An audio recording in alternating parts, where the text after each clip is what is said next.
Wednesday, January 28th. It is the first weekend of no NFL football since September, no football at all since August, late August. So we've hit kind of the doldrums a little bit of just like in terms of Dynasty, people are always going to be in tune, but even Dynasty has a little bit of a lull between like now until probably closer to the draft or maybe free agency, maybe combine. We get a little bit of a spike, but people are super excited like when the season finishes to kind of like, all right, who are the rookies I need to watch, and then they kind of fade away a little bit. But Kevin's here like always, as I'm sure a couple other of our regulars are as well. What up, Kev?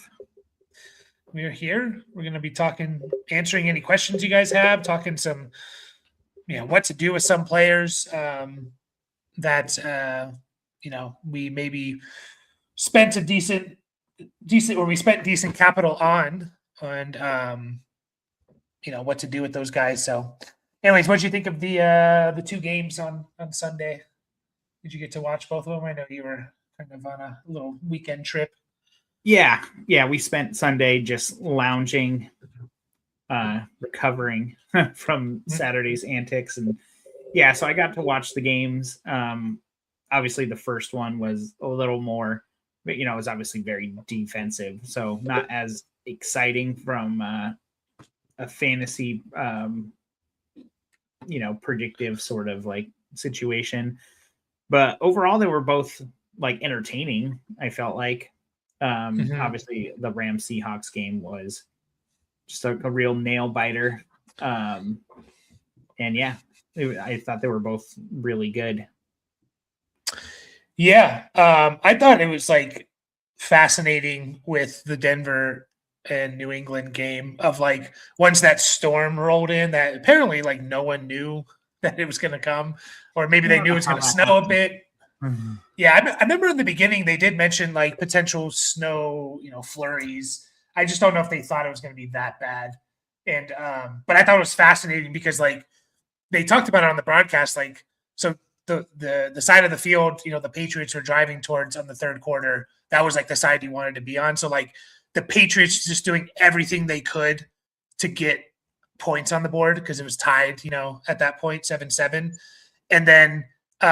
Knowing because in the fourth quarter they weren't going to be able to do shit, and they didn't do shit. And then like the Broncos, on the flip side, like trying to prevent it / trying to desperately get those 3 points on the board. So I know a lot of people are talking about the field goal that Denver passed up on the 4th and 1 in the second quarter. It's funny, and obviously in hindsight, they should have kicked it. I actually thought like when it happened, I was like, I think I would kick the field goal here because I was like, it just feels like it's going to be a very low scoring game, and those 3 points are going to be big. And I had no idea about this, bomb blizzard coming in the second quarter and stuff. So if you were okay with the 4th and 1 in the second quarter, then you can't say I wasn't okay with it at the end of the game. So, but yeah, thought it was pretty fascinating. And the Patriots, man, they've had it pretty nice this season. They have to beat their whatever their record is at this point, but you have to beat all those guys. But man, they've gotten a good pool just from the entire season throughout the playoffs. But damn, they're facing what? Chargers defense, Texans defense, Broncos defense, Seahawks defense. Like that's a tough run there. So yeah. And did I hear correctly? They're the first team to go 9-0 on the road. Yep. First team to go 9-0, which I was a little bit surprised about because does that make sense? Because the Patriots went undefeated until the Super Bowl, and they would have played 8 games on the road in the regular season at that time in 2007. Plus, they would have played 2 games at home. So that's not right. I did hear that too, though. Yeah. So I don't know what that's about. So, Achan's going to be an interesting one to get into. Yeah, I do want to talk about this, but yeah, just final thoughts on it. I mean, I think it's gonna be a fun game. We'll get our Super Bowl predictions. I wish I could go back in time in 2018 and like talk to a Jets fans and be like, all I would say is Sam Darnold's going to the Super Bowl, and then just like disappear, like be a time traveler and just disappear without any context, and just like you're a Jets fan waiting, I guess, until he left the Jets a couple years ago. So I like to see that stuff though, like these kind of we've seen it a lot over the last few years, and these quarterbacks kind of making a comeback a bit. So yeah, the redemption arc. Yeah. Yeah. And for that reason, I kind of want the Seahawks to win. I think they will win in general. I think so too. I was actually looking at like, okay, like who let up the least amount of points and who got the most points. And it's Seattle's one in points allowed per game to teams, but New England's 2, and they're only separated by 0.2 of a point. So that doesn't help. And then it's like, all right, well, who scored more points? And it's like the point differential there, it's 29.2 for Seattle scoring per game, and Patriots 27.2. So then I started looking at their schedules. I'm like, well, who had the easier one? And I think Patriots by far had the easier. Yeah, I think so. I don't know. The Seahawks had it pretty nice too, but their division is kind of what sets it apart a little bit, I think. Mm-hmm. But I mean, the Patriots, did obviously they had the Bills a couple of times. The Bengals were putting up points. The Bucs. I think they played the Bengals. Did they play the Bengals with Joe Burrow? I feel like they didn't. It was November 23rd. I don't. It was that late. Yeah, so it would have been. Yeah, it would have been with Burrow.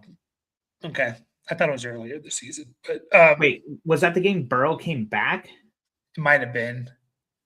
Did he come back Thanksgiving? Yeah, he came back on Thanksgiving, and I don't remember what day that was on. I think that was like the 25th. No, I don't know. I did see that the Patriots have scored like the 7th least amount of points so far, like through a playoff run. And the 6 teams that have scored less than them only played 2 games to this point because they all got like the number 1 seed. So, but I mean, they played really hard defenses. So, they haven't played well though. I think it's like Seattle blowout or Patriots close win. That's kind of how I see it. I don't know if I see like a Seattle close win. Obviously it can happen, but that's my prediction for either side. Kevin asked about HN here. I am making a sell high video, and I have one player at each position. Sell high videos are always a little bit scary to make because people are just like, what the hell do you mean to sell high on this player? It's like, well, yeah, I'm telling you to sell high. I obviously like the guy. I think HN feels like a sell high. He's up there as RB3. You have a new coaching staff coming in. I mean, if Tua is not the quarterback, I don't know if HN's going to catch as many passes. I think he's still going to be awesome. I think he's still in contention to be a top 5 running back like every season. But I do think there's going to be a little bit of risk there that I don't mind kind of selling high on him. So how do you feel about HN moving forward with the new coaching staff and maybe quarterback? Who knows? Yeah, I mean, Keep Trade Cuts got him at RB3 right now, so I mean, you can't get much higher than that. Like, I don't know what it'll take for him to get above Bijan or Gibbs outside of an injury to those. I mean, they're just so close in age and everything. Like those 3 guys are almost interchangeable. Obviously there's like a value difference in the perception of the community, but yeah, I mean, I don't mind it. But I mean, he's just so good, right? Like, and yeah, we don't know who his quarterback's going to be and everything, but it's not like he was even bad with the couple of games with Quinn Ewers, right? Only 3 catches. He wasn't. He had 6. Quinn Ewers started the last 3 games, so 6, 3, and 3. Only played 2. Oh yeah, you're right.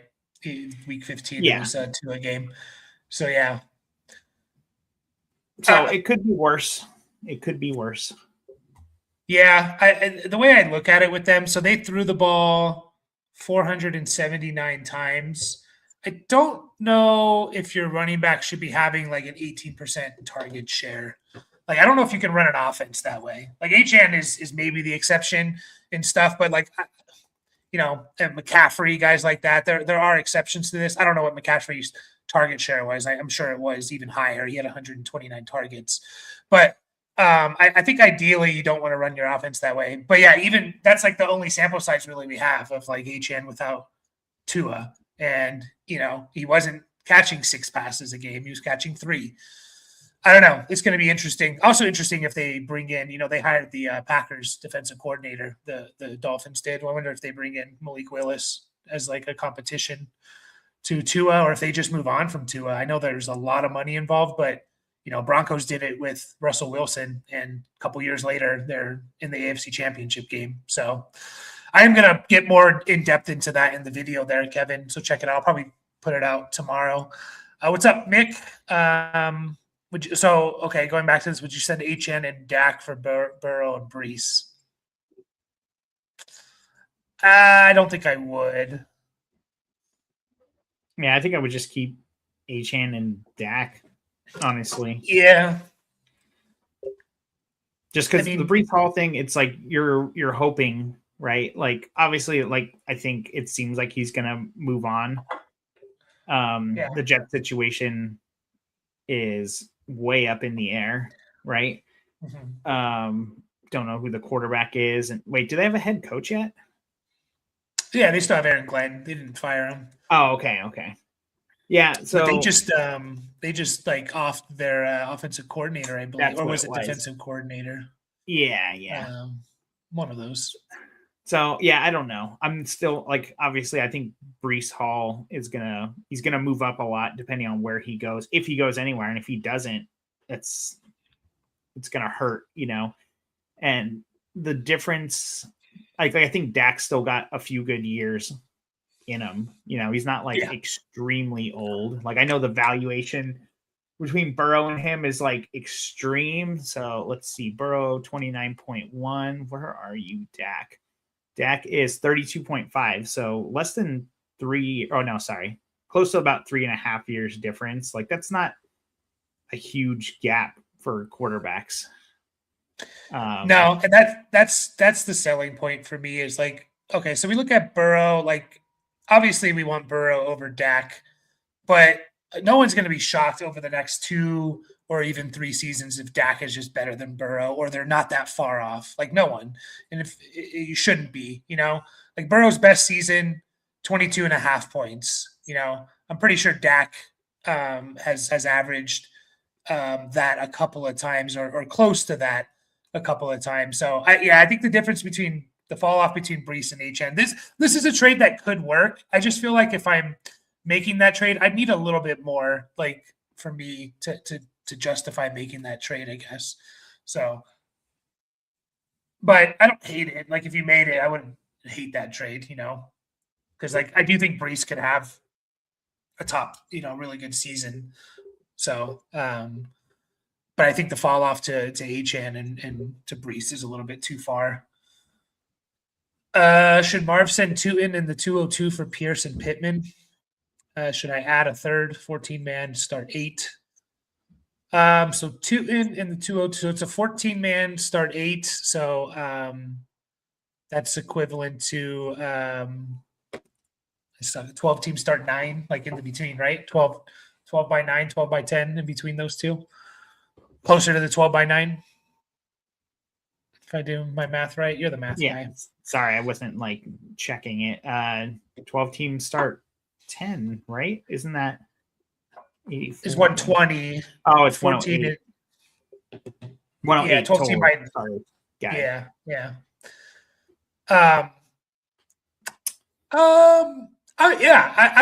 I would do the Pierce. I would take the Pierce and Pittman side. Pierce is a free agent as well, so you don't, the argument of like, oh, but you're getting 2 guys. He is a free agent, right?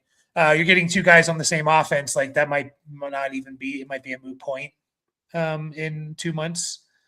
And when Alec Pierce goes to the Buffalo Bills, he's going to get a huge bump. So Yeah. I mean, there's rumors circulating, right, that they're going to let Pittman or try and get rid of Pittman to keep Pierce and stuff. So yeah, either way you slice it, there's a good chance they're both not on the same team. We're talking about the 16th overall pick. I guess it kind of depends on how like strong your opinion is on Tootin, right? Like I know there was some hype for him in the preseason last year. We don't know what ETN's situation is going to be, if he's still going to be there. I wouldn't be surprised if the Jags don't at least tag him. Like I don't think he's necessarily just going to like take over the entire thing, like the backfield. So yeah, I don't mind those two pieces. Yeah. For I think they do get. I think they need to move on from. I mean, they need to do something with his contract. It's just, I think he's a good player, but is he worth $29 million a year? No, and they can save 24 of that. So yeah, they need to move on there. So yeah, I view Tootin as like a change of pace back. Could be good if he's very efficient and catches a decent amount of passes. Although he didn't really catch a whole lot of passes, even with like this year, he had 10 catches. Like so. Wait, what was the $29 million that you were saying? Oh, that's from Michael Pittman's cap hit. Oh, 29 million. Yeah.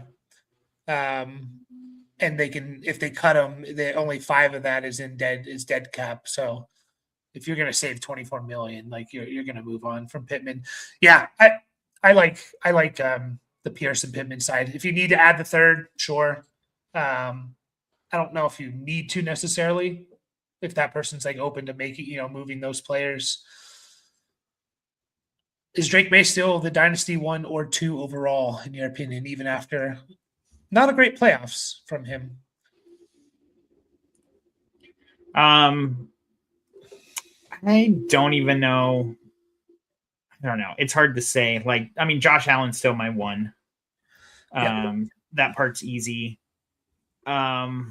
Is Drake May the 2? Like, maybe we're pushing him up a little high. Like, I don't know.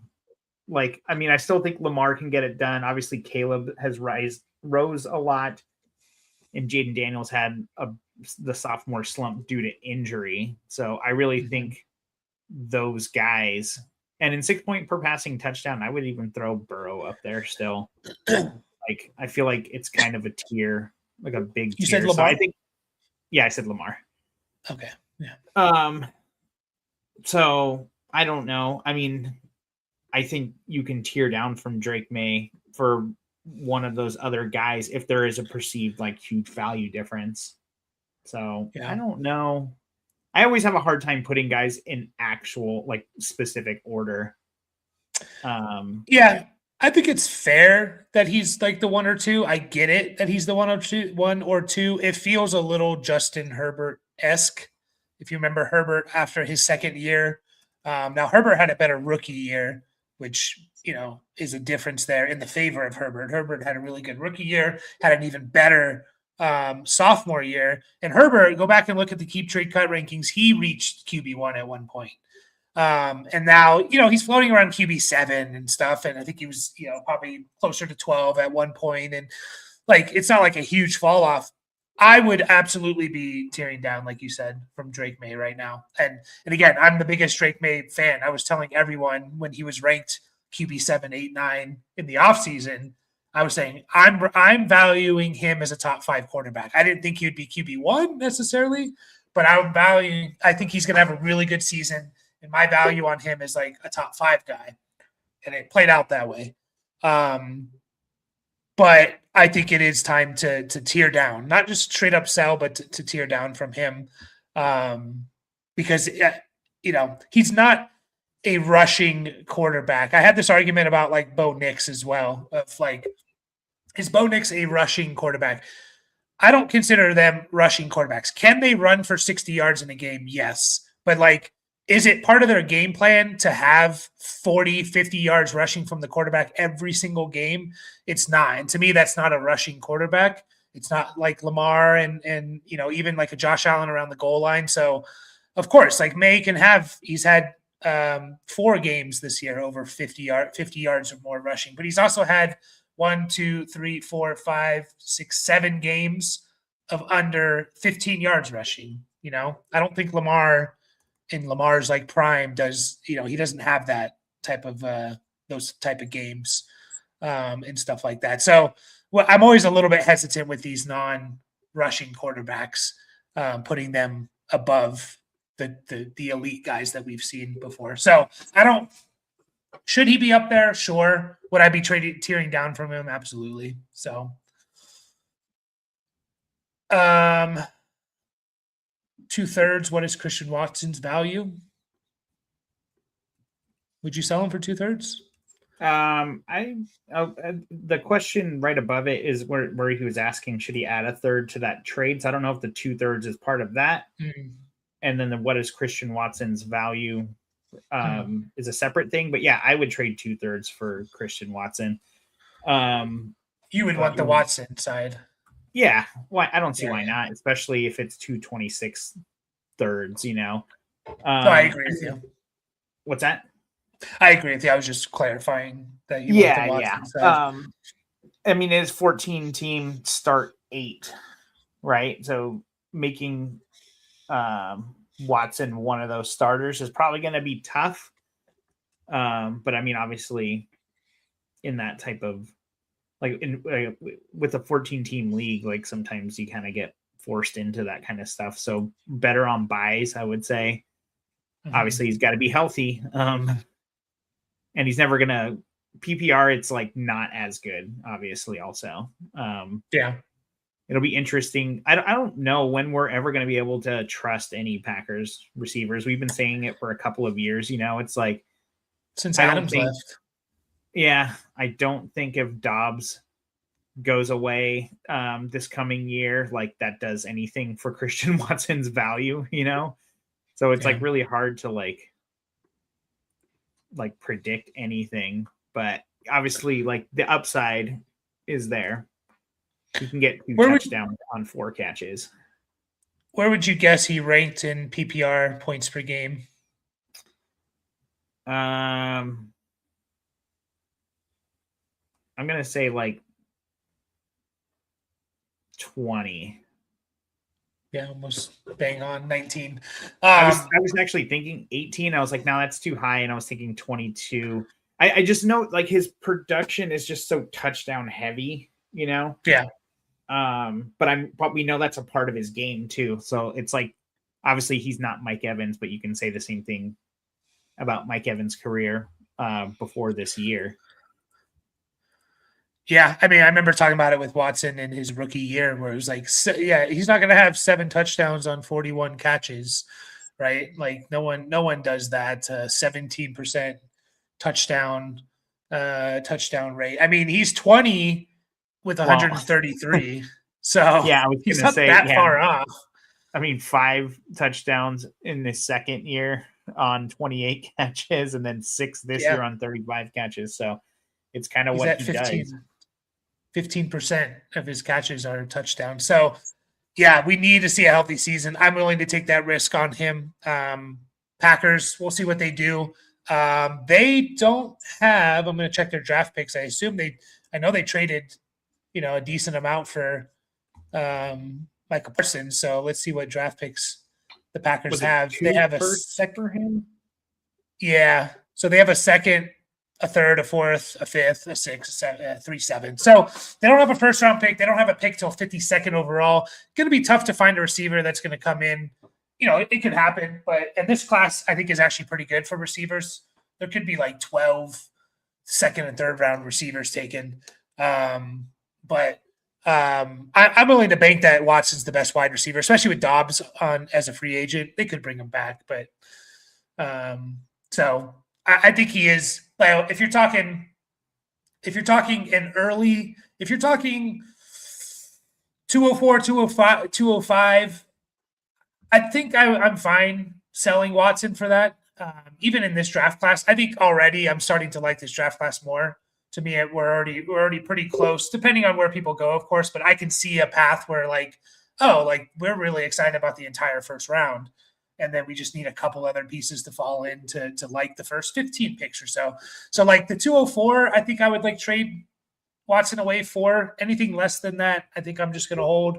A couple seconds, I'll do it. So, and I'm not even saying the 204 is a smash accept, but I'm willing to take a shot on someone else, knowing what we haven't really seen it from Watson quite yet. We've seen flashes, but yeah. Thoughts on Gadsden with Mike McDaniel coming in was just offered to receive Bowers for Gadsden and Wilson. I'm assuming Garrett Wilson, right? Not Yeah. Michael. Yeah, I would hope so. Or Jeffrey Wilson. Yeah, I'm taking that. I'm taking Bowers. Sorry. I think I would too. Just the uncertainty of the Jets not having a quarterback. Now, they could bring in someone or keep Tyrod Taylor. I don't even know if he's under contract or not. I think I would take the Bauer side. I think Gadsden could be very good. I think everyone's getting a bump for the Chargers, right? Amarian Hampton, Ladd McConkey, even guys like Trey Harris, Quinton John, all these guys are getting bumps. But I'm willing to lock up Bowers there, especially if it's a tight end premium. If it's not, I could see the Wilson side. I could see the argument for the Wilson side, but I still probably take Bowers just because I know what even though his impact might not be quite at the level of even if he's tight end one, his impact is not quite at the level as other, wide receiver one, running back one. People are still going to view him as having that impact. Plus the difference between him and tight end 3 could be massive. So I think I take the Bowers side there, but it's close in non-tight end premium Blizzard. Yeah, I just feel like Bowers is just such a set it and forget it tight end, right? And obviously we believe in the talent for Garrett Wilson, and you can say the same thing about Bowers, with the uncertainty at quarterback. Obviously, it's going to be Mendoza more likely. Not is I don't know what those betting odds are, but I'm sure it's massively in favor. I heard someone say it was oh, it's minus 10,000 or something like that. But yeah, I don't know. I just feel like he's basically the wide receiver 1 on his team. So yeah, it's hard to get away from that at the tight end position. Minus 8,000 is what I'm seeing on DraftKings or via DraftKings. It says was minus 1,000. I don't know when that was, but I would have been, if I could do bets here, I would absolutely be doing that. That means you got to bet $1,000 to win 1,100. No, I bet when it was minus 1,000. Yeah, I know. That's what I'm saying. That's what it is, right? Okay. That's what it means. Yeah, you have to bet 1,000, and then you get your 1,000 back plus $100.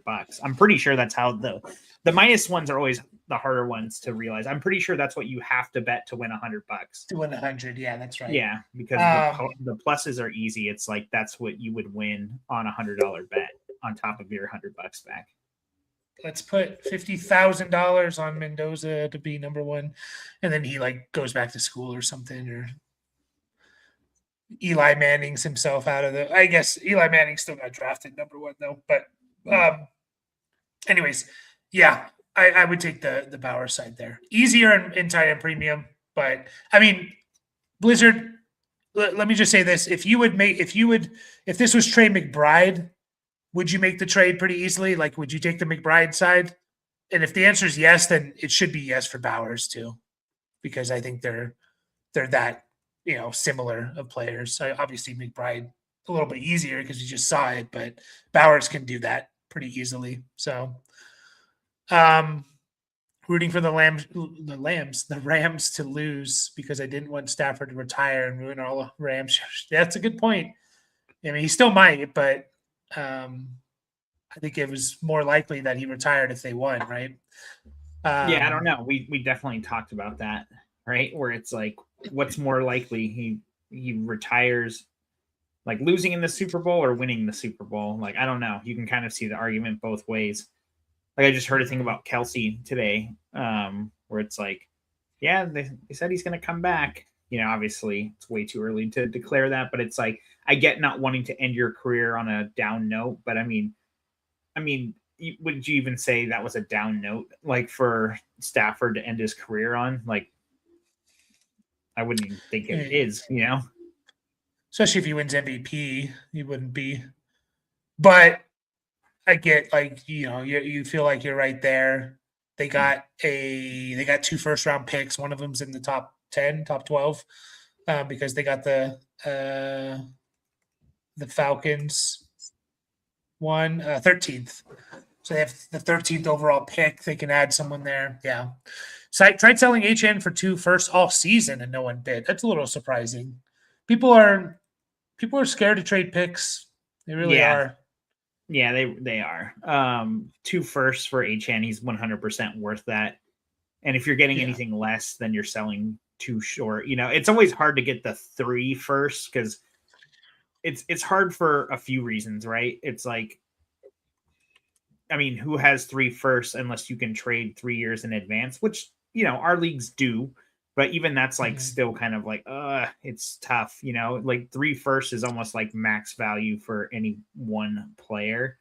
But some guys are just worth that, So the 2 firsts, especially if they were 26s, like I don't even think I would take it. I would just keep HN, honestly. So consider your league did you a solid by not taking the bite. In one of our listener leagues, and by the way, guys, we're going to start trying to set those up after the Super Bowl. So if you're interested in joining a Dynasty startup this offseason and playing against us and other listeners, join our Discord. Bijan in one of our listener leagues did get traded in May of last year for 3 firsts, 2 25 firsts and a 26 first. So I forget exactly where those firsts were, but yeah, I mean, to get Bijan. So I don't think you probably, obviously you can't, if you can't get 2, you can't get 3 for him. And that's probably fair, but he's easily worth 2 in my opinion. Even if it was one of them was high, like the 103 or 4 or 2 or even 1, I was offered Tyler Warren and the 26 110 for Bowers. I'd keep Bowers. Yeah, I would just keep Bowers too. Yeah. The 110 I think it's going to be a good pick this year, but man, like we love Warren and we love like what you have to be like Trey McBride and what we think Bowers can be is just like you have to be another level, man. Like I don't know if Warren's ever going to get there. He can have a great career, but I don't know if he's ever going to do what these guys can do consistently, in my opinion. So I'd keep Bowers. I mean, it was looking really good with Daniel Jones, right? Tyler Warren was. And we don't know if Daniel Jones is even going to be there or, it's still funny to think like, oh, Daniel Jones is the key to unlocking Tyler Warren. But I mean, 800 yards over, 112 targets in his rookie year is really impressive for a tight end. But yeah, I still think Bowers is just a level above. Yeah, and even with Daniel Jones, his 17-game pace was 82 catches, 969 yards, 5.5, 6 touchdowns essentially. Brock Bowers as a rookie had 112 catches and almost 1,200 yards. Like he had 300 more yards and however many more catches that is, 20 more catches or whatever, or even more than that. Sorry, like 30. So it was just another level, man. It was I mean, he scored 7 touchdowns on the worst offense in the NFL, this season in 12 games too. So, I mean, that's a 10 touchdown pace right there on like literally the shittiest team. Yeah. I'm going to fact check you. Oh, no, wait. That's not points per game. Are the Raiders? Were they the worst team? I no, actually they weren't. Wait. Points per game. Yes, they were 14.2 points per game. Below Two less than Cleveland, below Cleveland. Tennessee. What's that? Holy, they were a full 2 points worse than Cleveland. That's crazy. That's so bad. Like Let's see. you're There was scoring 2 touchdowns a game. man, it's so And close. It was only 0.1 points off, but there because Buffalo and Detroit got 28.3. But if they had 0.1 more, they literally doubled the amount of points. And the other two teams above them, the Rams and Seattle, did beat them like by more than double. yeah.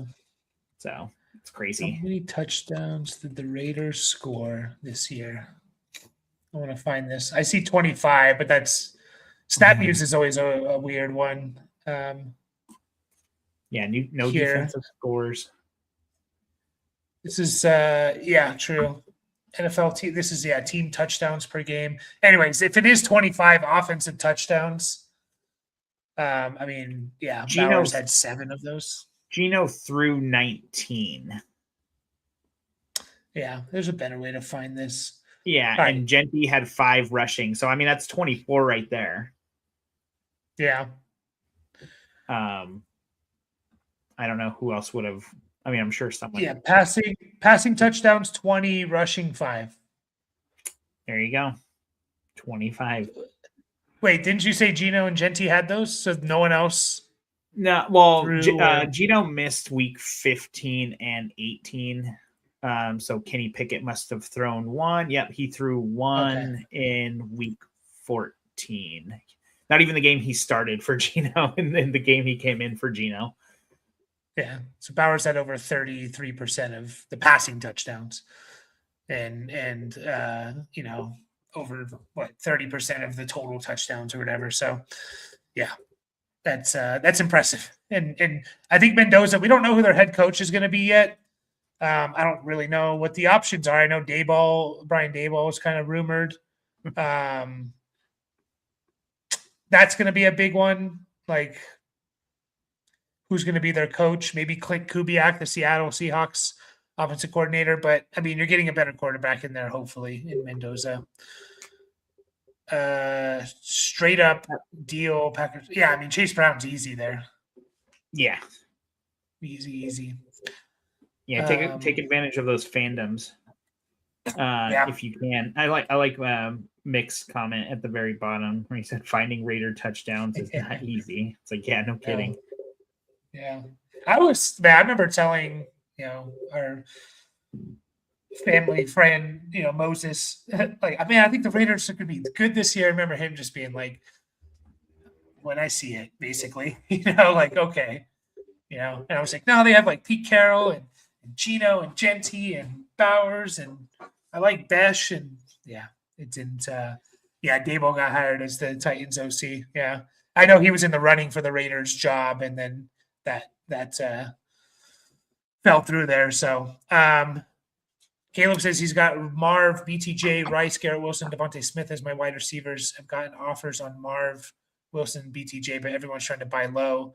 Should I hold everyone even though I do need help? Yeah, don't sell them low. Don't worry about your running. You're not setting a lineup for another 7-8 months, 7.5 months. So you don't have to worry about that running back spot right now. So just, don't sell low on these guys. And Wilson, Garrett Wilson. All those guys are kind of like, I mean, especially Marv and BTJ. Their values just like aren't quite. Now, could they be worse? Like, could they even drop more? Sure. Like, if they don't perform this year, right? But like, they can also. But those guys are capable of being top 10 wide receivers, in my opinion. I mean, BTJ was top 5 or something. So I wouldn't be selling those guys for where they're being valued right now, for the most part. I'm still valuing them both as like top 15 assets at the wide receiver spot. So, and with upside. Yeah. Devontae Smith could get like a nice bump if AJ Brown goes somewhere else, which seems like it's not inevitable, but it seems like things are kind of trending that way. And obviously, Rashee Rice. I'm surprised people aren't trying to buy low on him. Probably no Mahomes to start the year and possibly suspended, but he's just too good. Like when he's actually on the field. Do you know who led the Jets in receiving yards and touchdowns this year? Brees Hall. Garrett Wilson in 7 games with 395 receiving yards, 4 touchdowns. Yeah, crazy. I know he was awesome, though. I think Brees didn't have a lot, but it was a good guess. Yeah, he was third. I knew Wilson was hurt for so much of it, so I was like, I guess. Brees was third in yards, and he was only 19 behind the second place in Mason Taylor. So, it was a good guess. Garrett Wilson was good this year. It's hard to remember that, but if you look at his start, and we know how good Garrett Wilson could be, man. He would be a monster on so many teams. He would be JSN, or he could be that.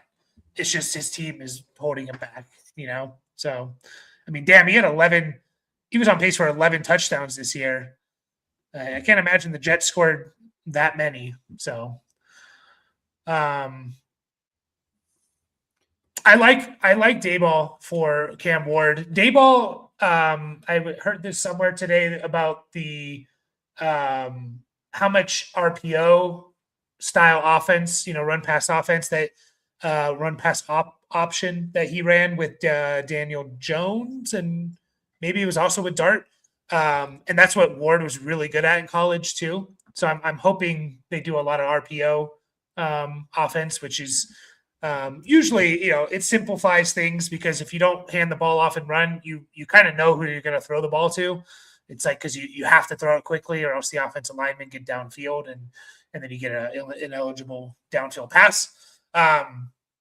And so, the potential with him running, he ran the ball a lot with Josh Allen when he was the OC of Buffalo for Daboll, and then obviously with Jones and Dart. So, and I think Ward can run a bit. I don't think he's going to be a crazy runner, but I think he can get 350, 400 maybe.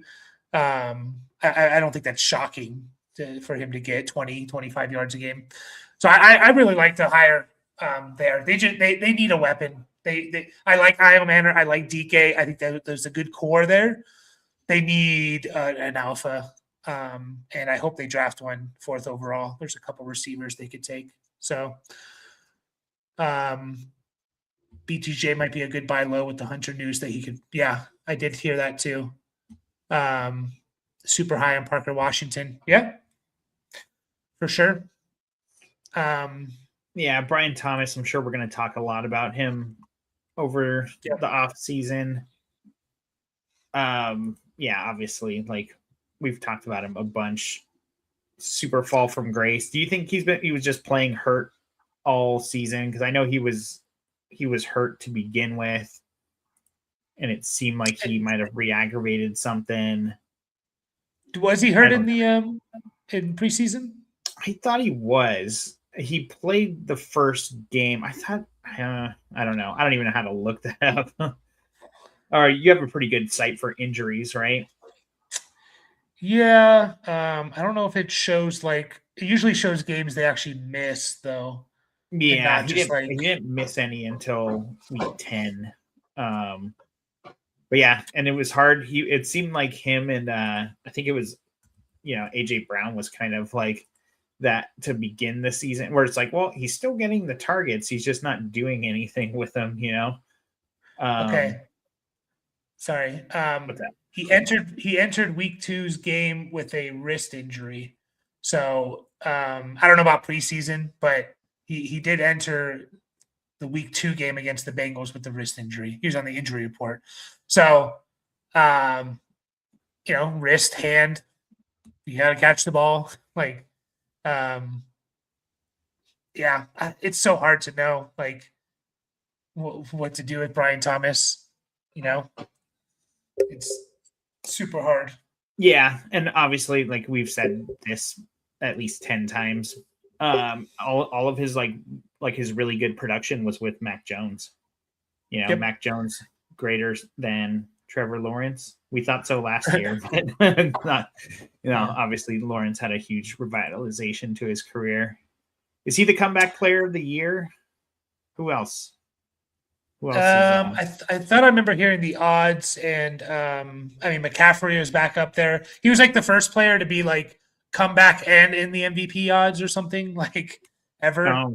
Um, there was someone else I thought that had a really good case for it. Let's see if I can pull up one. I need to find okay, good NFL comeback player of the year odds. Okay, I do see Lawrence is up there. McCaffrey's minus 700, Lawrence plus 500, Dak, Aiden, Phillip Rivers is there. Yeah. Come on, give it to Phillip Rivers. Why not? Come on. Yeah, I mean, that's very heavily weighted towards CMC, obviously. I don't know. Do you think that comeback player of the year should include coming back from an injury? I think it shouldn't come back. It shouldn't be if you just sucked, I don't think you should win it. Like if you just I think it actually should be an injury. I mean, damn, like when Hamlin didn't win it, DeMar Hamlin, he literally died on the field and he didn't win comeback player of the year. Not to laugh at that, but like that was shocking to me. Like, really, dude? Like this guy died on the field and then like how did Flacco won that year? I think the injury is probably the best one to base it off of, to be honest. And rather than just like, I know Phillip Rivers won it one year, and Phillip Rivers literally never missed a game in his career. It's like, what is he coming back from? Just like sucking? Like, Like, okay, so 2012, he played in every game. He threw 26 touchdowns, 15 interceptions, 3,600 yards. He had a much better year the next year. It's like, why are you winning comeback player of the year though? Like, I don't know. It was kind of crazy. So yeah, I mean, was Trevor Lawrence hurt enough to get that? He did only play 10 games 2024. I was actually kind of surprised. Like, he was like invincible before then, basically, right? Like 23 was the first game he missed since like high school in 2023. Yeah, I think you're right. Then apparently something happened. Something happened to his body. I'm just thinking about what are you coming back from? Just sucking? Yeah. Like, you can't just come back from sucking. Some reason I thought Lawrence was a little bit better. I know he had a crazy run to end the year. 29 touchdowns. I would have guessed like 33, 34 or something. I remember it was the year where they came back and beat the Chargers in the playoffs. What year was that? Was that 22?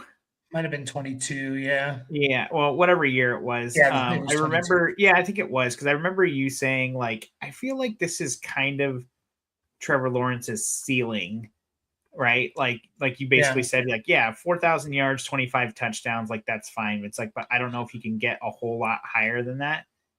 And he didn't do a whole lot more than that, except the rushing touchdowns really, they spiked. So Trevor Lawrence might be a decent sell high, unless you really think that, the new coaching has really turned things around. And obviously, like, he's surrounded by weapons now, like with Brian Thomas and Jacoby Myers. And got a Parker Washington comment here from Mick. Yeah, and one other note on Lawrence, because maybe he is a sell high. I like him more as like a tier down to guy, like from a Herbert to a Lawrence, even from like a Caleb and stuff like that to a Lawrence. We do have to. It's not just easy. I assume Liam Cohen's offense. He's an offensive kind of guru. It's hard to pick up, and you can also make the argument as like, okay, mid-season ish or week 10, 11 is when you really start to pick up the offense and get comfortable in it. Just like with any job, right? Like when you start a new job or a new way of doing your job, it takes you a while to get into a rhythm. Same things with quarterbacks, or NFL players or athletes in general. So Um, yeah, I'm pretty high. I mean, super high. Like, it depends on what you mean by that, but like, I think he's undervalued according to like the Keep Trade Cut rankings. Like, if I can buy him as wide receiver 42, which I don't think you could, but if I could, I would absolutely do that. I think he's probably a wide receiver 3 at worst if he's healthy next year. So, what was he this year? I don't know. Obviously, he like 35 finished really hot. Yeah, 35 in points per game. Yeah, 27th overall in half PPR, which is impressive. Yeah, I don't know if I wouldn't have guessed that high. I don't think I would have guessed closer to like 35 or something. But it gets really hard. I mean, like the difference between 27 and 35 is probably like 1 or 2 points at the most, you know. So yeah, and if you like on the back for being wrong, if you average like as like a top 35 receiver and you play basically every game, then yeah, you're going to be closer to like a wide receiver 2. Usually is how it all works out. Is this Katie, the Katie we know? No? Yes. Okay. Hi, Katie. Move on. No, I'm just kidding. Yeah. Hello. I was trying to think of a join a listener league. Yeah. I was trying to think of like a obscure bird mascot. I don't have any off the top of my head right now. With T-Law and Liam Cohen attached to the hip for years to come. Yeah, all in on Lawrence. Yeah, I agree. I view Lawrence as like QB 7 to he'll fluctuate between like 7 to 15 for the next several years, you know, like, and he could push top 5 because he can move. He's not a Jared Goff or a Stafford. When Stafford ran for that first down, I was like, dude, how many rushing yards did Stafford have all year in that game? I actually never looked at it, but in that when he rushed for that 4th and 2 or 3 or whatever it was, or Stafford's rushing yards, he had it's harder to 0 find rushing yards. Yeah, it's harder to find than a Raiders touchdown. No, 1. Sorry, he had 1 rushing yard this year. So I saw that, I was like, holy crap, he can't have more than like 30. Yeah, I think his rushing ability of like, you know, he's probably going to average around 20 per game, could push him into the top 5 at times. Did you ever hear the joke about the safest place to be in a tornado? No. It's in Allegiant Stadium because you'll never have a touchdown there. I think I might have. Maybe I did hear that. That's pretty good, though. Yeah, but Lawrence, I mean, I don't know if his value hasn't caught up to like his reality, I guess. You know, I mean, he's 11. He's basically in the same tier as, you know, Mahomes, Dart, Hurts right above him, Knicks, Purdy, and then Love. I'd say not super significantly, but pretty significantly below him. I don't know. I mean, who are you taking, Jackson Dart or Trevor Lawrence? I'd rather have Trevor. I would take Trevor. Yeah, I would take Trevor. Yeah, I mean, would you rather have Mahomes or Trevor? Yeah, I'd rather have Mahomes still. But if you added anything significant to Lawrence, I'm easily taking that. Sure. And what about Herbert? You're still taking Herbert over Lawrence. I will, especially with McDaniel coming in. Yeah, I think that could be a good marriage there. But again, like if you were to add anything to Lawrence significant, I'll take. Yeah, I'm just reading off the guys that are right above him. So I mean, Dart's what about Jalen Hurts? I'd rather have Hurts over Lawrence. I think. Yeah, so I think he's kind of right where he should be. You know, with Dart, the only guy above him that we'd rather have Trevor. So. Yeah. So I was looking up Division II bird mascots and like, okay, it's like the Bentley University Falcons and Fairmont State. And then it shows Savannah State University Tigers. This is AI, by the way. AI overview. Great. In parentheses, while technically tigers, they are often grouped with Division II feline/bird heavy mascots. Like, what does that even mean? Like, Yeah, it doesn't mean fucking anything. Is what it means. yeah, Like, it's like, why? Like, it's not like it was the end of the list. It had 4 other schools with bird names. It just smack dab in the middle was a tiger. Like, I still have faith AI is not taking our jobs quite yet. Not taking our yeah. jobs quite yet. What Unless about they a have. griffin? Is a griffin a bird? Would you say? I would, yeah. I mean, if I had to like group it into yeah, I would consider Is it the a bird. griffin a mascot of anybody? I don't know why. Probably. I'm just trying to think of weird birds and shit. I mean, there's definitely some kind of Division 2 or 3 school out there. There should be, anyways. I do like what's that? I was reading Katie's comment. My favorite bird, tigers. Yeah, no shit, right? I do like you just see like random like high school or even like Division 2 colleges, and it's just like that's like the Michigan Wolverines, just everything. Like they just like take another team's like logo and helmet and color scheme and just like this is ours now. It's just funny and no one cares. How do you spell Griffin? Do you spell it with a PH or 2 F's? What the Or fuck kind of question is that? It's 2 F's. Is that not right? Instead of the P. I spelt it when I typed it in. I spelt it with a PH, and then AI overview says a Griffin with the PH, but probably because I typed it and then parentheses or Griffin with the 2 F's. I don't know. I always imagined it was spelled with a PH, but I'm seeing 2 F's now everywhere. So, oh no, Merriam-Webster has it with a PH. The variant spelling of Griffin. I don't know why. I have PH in my head for Griffin. So I was just gonna say, what the fuck does Merriam-Webster know? Thinking it was like a woman's name. Like I never really thought about it, but it's totally like a hyphenated last name, right? Like or probably like 2 people. Yeah. And of course they're men because it's been around forever and they didn't let women write books back then. I'm not saying I agree with that, just so everyone knows. I'm just saying. Just a fact. Just a fact. Yeah.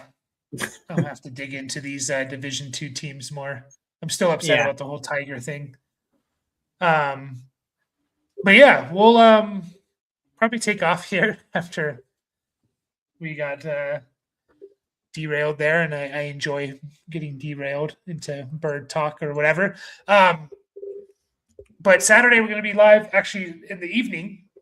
We're going to be doing a team review for one of our loyal listeners. If anyone wants a team reviewed, to join our Discord, of course, and there's a little team review section there. We can get you break down your team. We'll probably we'll say 30 minutes, but it's probably going to be closer to an hour because that's just how we do it. So we can do it live or as a private video or whatever. So real quick to anyone who's still listening and wants to learn more about birds, check out Birding with Sammy on YouTube. He's a buddy of mine. He started his own. He's just been an avid bird watcher as long as I've known him, and way longer before that. He actually had a party last year for he saw his 1000th bird species. That's how much of a bird nerd he is. And yeah, I like his calendars. So check out Birding with Sammy. Oh, he's live right now too. Is he? Oh, I have to jump over there. Yeah. I was going to ask you, is it Sammy with a Y or EI, but you typed it there. So is that like a male female thing? I know sometimes like they spell, this way of the name spelled more feminine. Or, I feel like I see more men with Sammy with a Y than IE. But anyway, Sammy with the Y, he's live now. I just subscribed. And yeah, I'm jealous. I'm gonna bird watch now. Billy's birds. But yeah, we'll be back Saturday. So appreciate everyone that stopped in, and we'll see you guys in the next one Is it February yet, or is that the last day of January? Last day of January. Yeah. So we'll see you then. Bye.